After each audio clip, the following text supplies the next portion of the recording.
One thing we can all agree on is that the world is an extremely noisy place, and no sensory modality is more plagued by random fluctuations and distractions than olfaction.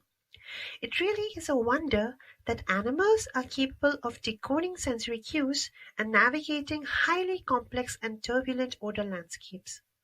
In this poster, we ask, how do animal brains, with some olfactory regions being as small as just a few hundred neurons in insects, manage the gargantuan feat of reliably encoding an enormous number of odors despite the noise?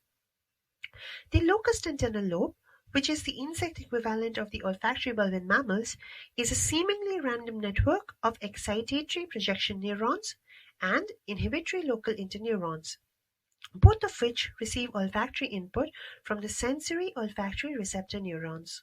We know that different odors are mapped to different patterns of activity of the projection neuron population. However, as Buzzacki put it, in interconnected networks, excitation only begets more excitation. Interneurons provide the necessary autonomy and independence to neighboring principal cells. Given that inhibition is such an essential component of spatiotemporal patterning, we sought to understand how the inhibitory subnetwork evokes these patterns in response to an odor. Previous modeling studies have assumed that the inhibitory subnetwork receives diverse inputs from sensory neurons. The diversity of these inputs, in turn, give rise to odor-specific firing patterns in projection neurons. In contrast to this model assumption, several experiments show that, by the virtue of their wide dendritic innervation, the input to inhibitory neurons from the ORNs is practically identical across neurons and not as diverse as previous models have hypothesized. How then does it encode odors? We believe that the structure of the inhibitory network plays a role in this process. A near-uniform excitatory drive from the olfactory receptor neurons drives all the inhibitory neurons to spike. Strong competitive interactions between interneurons ensure that only a subset of neurons are activated at any given time, while others are suppressed. This competition can create a system of attractors. For example, take a look at the figure under the section Can locust LNs create a system of attractors? You can see that a system of 3 reciprocally connected inhibitory neurons respond to transient excitatory perturbations and switch between different attractors quite reliably across multiple trials. Such a system can receive perturbations from PNs which receive odor-specific input that can guide the LN network activity and thus encode odor identity. We confirmed its feasibility by creating a network where PNs drive switching between different LNs reliably over multiple trials. As you can see in the figure in the section, Can locust PNs drive the switching behavior? This 3-neuron network served as a proof of principle. How do the network dynamics evolve in larger randomly connected networks akin to the antennal lobe? Does one find similar attractors? Can we switch between attractors using transient excitatory perturbations? To answer these questions, we simulated a more extensive network of 30 LNs with symmetric random connectivity.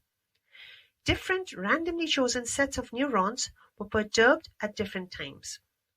The figures in the section Can larger random networks of LNs show attractor behavior show that some perturbations reliably change the active set of neurons. In contrast, other trigger reliable temporal patterning in the form of fluctuations from the previous activity patterns. This seems to suggest that random networks too can encode attractors. The challenge we now faced was figuring out how random structure can give rise to such patterned activity. One would expect that in a network composed of reciprocally connected neurons, if one can find a group of neurons with fewer within-group connections and highly connected to other groups of neurons, the neurons in each group tend to fire together. The question remains, do random networks have such disconnected communities? If so, how do we find them? Graph community clustering algorithms, such as Newman spectral clustering, are known to find groups of highly interconnected nodes with minimal between group connections. Now, that's the exact opposite of what we want. So, if we were to take the complement network, where all the non-connections become connections and vice versa, apply this algorithm, sort by the grouping, and take the complement again, we should have what we want. We tried this out, and the results are in the figures under "Do random networks have hidden structure?" There it is, clear as day. Random networks harbor hidden structures. We can find such structures by permuting the rows and columns of the adjacency matrix. Now, this is not a quirk of the random number generator we use to build a network. Different random networks have different modular structures. However, what remains to figure out is whether the switching of activity across different groups can explain the dynamics observed in response to perturbations. The heat maps in the figure in the section "Do dynamics of random networks reflect its hidden structure?" show the correlations between different interneurons' activity.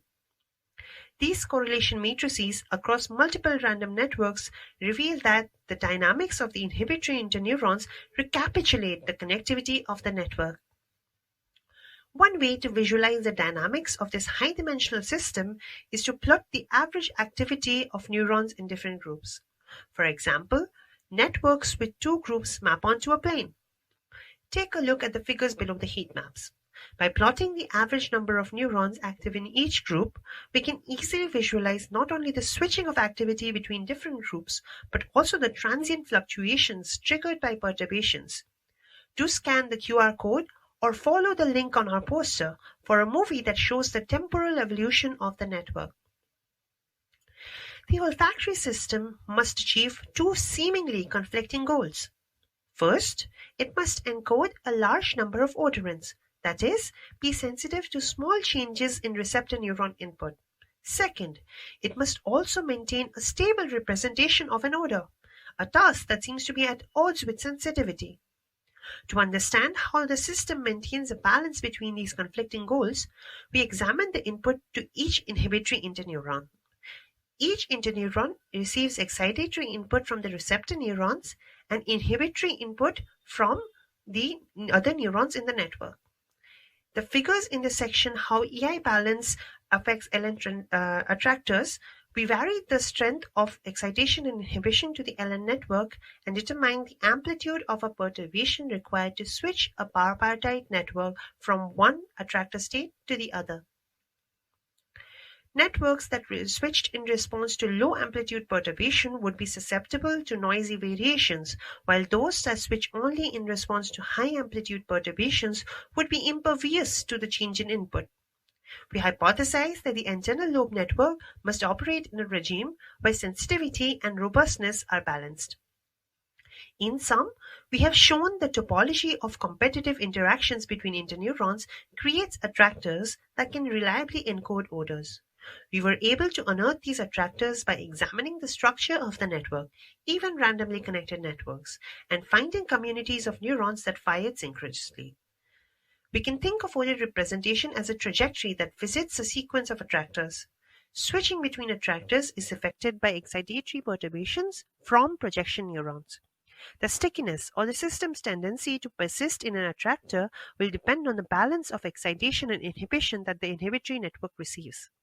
Therefore, despite receiving nearly identical input from receptor neurons, the inhibitory network can generate diverse, stable activity patterns in response to different odorants.